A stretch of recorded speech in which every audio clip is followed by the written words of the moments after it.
Elédùmarè ló jogun lọ. Gbẹnusọ̀hún dẹ̀ boyin jẹ́ fún èèyàn ṣá.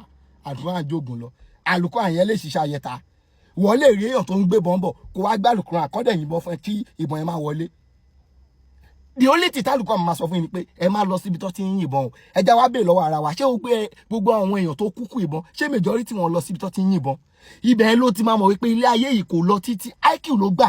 Wọ́n máa imagine wípé ó wá ní ayẹta ó wá ń tẹ̀lé ayé jẹ́ kó wá máa lọ kọ́kọ́ yìnbọn all of a sudden kò lè wọlé. Ibi tó ti máa lo IQ ẹnìyẹn ó kọrin ìwọ fáyọ òmùlò. Wọ́n ní o mọ̀ kan tó jogun lọ alukuran má sọ bẹ́ẹ̀ mọ́ orin yẹn mo ti ń gbádùn orin yẹn burúkú ẹ̀yin tí akéde bá mi dá ìjẹun tó kọrin orin yẹn mo ń vibe sí burúkú ó yá ẹ tó wá mi play.